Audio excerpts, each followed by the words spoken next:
Our campaign is growing all the time and new people are joining us. Many people want to save this site. Generally, in my experience, the only people who want to build here are people with an agenda. When there was educational reform in the 80s, the government forced local authorities to give fields, etc., to universities, or in this case it was Manchester Polytechnic at the time. And this was used as a playing fields, and that was the idea. Have this space, but use it as a playing field, and the public can still come on. They're proposing to build two roads, one from the south and one from the north. They're not proposing that they join up, but there are problems with that.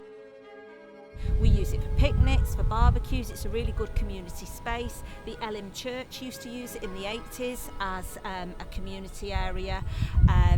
They were on Oswald Road, and they used to use it for lots of community projects and outdoor activities. Well, this land was football pitches and for sports purposes. So it is a greenfield land. I don't like saying site because that implies it's ripe for development. It's not.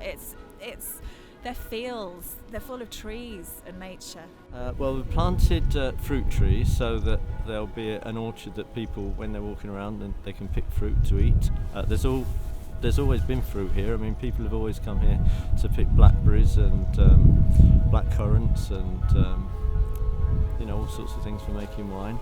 So people use this piece of land. There's a lot of dog walkers come here all through the year. In the summer, when it's dry, people use it for sort of a quiet space.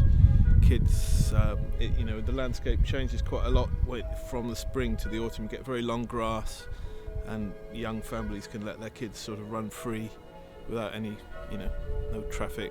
So this site should not be even being considered for development in a time of climate change, because it's a naturally rewilded green space, and that it's a natural climate solution in itself. We've got 1,400 plus trees, we've got grasses, we've got low, medium level vegetation, which is actually really, really useful in absorbing ultrafine particles, which are the worst polluters. So this whole area will lose not only a community aspect but also an environmental asset as well.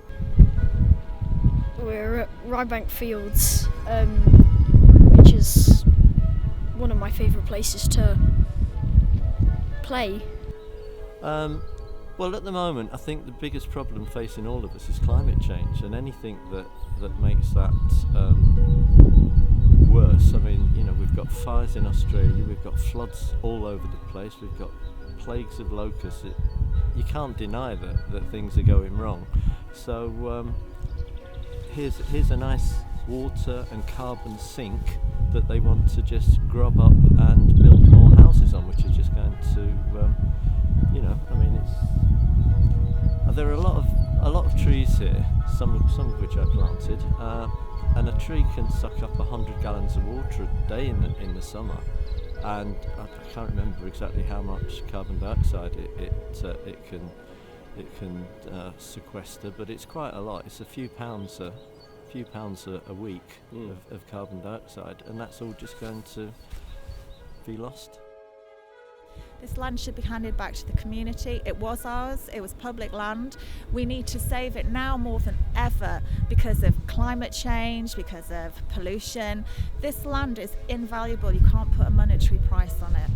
The Manchester City Council have now declared a climate emergency, and Manchester has the least green space, the least green infrastructure in all of the local authorities within the GMCA.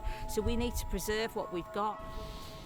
Roll forward to 2020, and what do we have? Oh, a charity, the university, Man Met,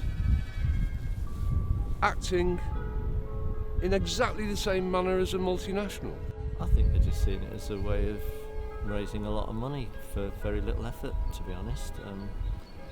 That seems to be all that MMU are bothered about. I mean, they've sold off sites all over Manchester, Didsbury, Fallowfield, and they're moving everything onto one campus, and all the things that they close down, they're selling off.